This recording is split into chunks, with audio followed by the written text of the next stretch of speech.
Thank you, Chair. So let's play a game. Let's play a lightning round game.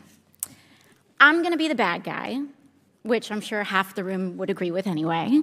And I want to get away with as much bad things as possible, ideally to enrich myself and advance my interest, even if that means putting my interests ahead of the American people.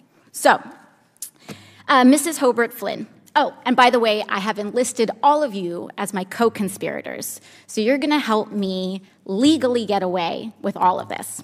So, Mrs. Hobart Flynn, I want to run. If I want to run a campaign that is entirely funded by corporate political action committees, is there anything that legally prevents me from doing that? No. Okay, so there's nothing stopping me from being entirely funded by corporate PACs, say from the fossil fuel industry, the healthcare industry, big pharma. I'm entirely 100% lobbyist PAC funded.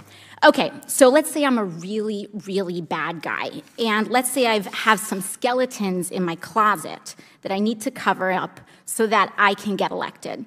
Mr. Smith, is it true that you wrote this article, this opinion piece for the Washington Post entitled, "These payments to women were unseemly, that doesn't mean they were illegal"? Well, I can't see the piece, but I wrote a piece under that headline in the Post, so I assume that's right. Okay, great. So, green light for hush money. I can do all sorts of terrible things. It's totally legal right now for me to pay people off. And that is considered speech. That money is considered speech.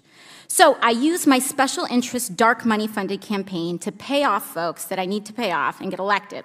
So now I'm elected, now I'm in. I've got the power to draft, lobby, and shape the laws that govern the United States of America. Fabulous. Now, is there any hard limit that I have, perhaps Mrs. Hobart Flynn, is there any hard limit that I have in terms of what legislation I'm allowed to touch? Are there any limits on the laws that I can write or influence, especially if I'm based on the special interest funds that I accepted to finance my campaign and get me elected in the first place? There's no limit. So there's none. So I can be totally funded by oil and gas. I can be totally funded by Big Pharma, come in, write Big Pharma laws, and there's no limits to that whatsoever. That's right. Okay, so awesome. Now, Mr. Mirabani, the last thing I want to do is get rich with as little work possible. That's really what I'm trying to do as the bad guy, right?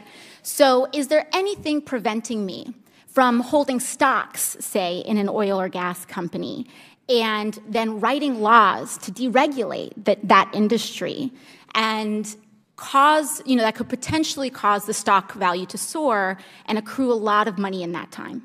You could do that. So I could do that. I could do that now with the way our current laws are set up. Yes? Yes. Okay, great.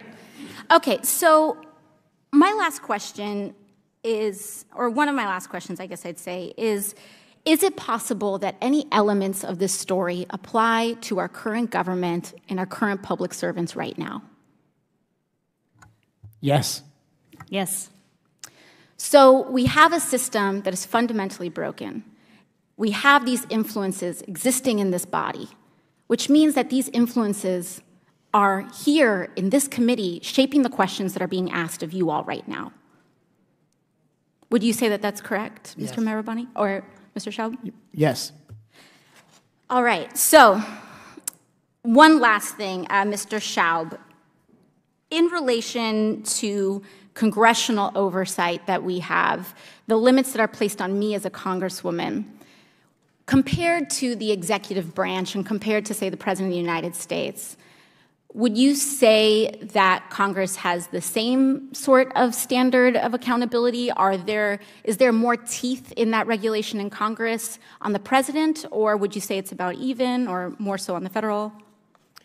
In terms of laws that apply to the president, yeah, there's just almost no laws at all that apply to the president. So I'm being held, and every person in this body is being held to a higher ethical standard than the President of the United States. That's right, because there are some ethics committee rules that apply to you. And it's already super legal, as we've seen, for me to be a pretty bad guy. So It's even easier for the President of the United States to be one, I would assume. That's right. Thank you very much.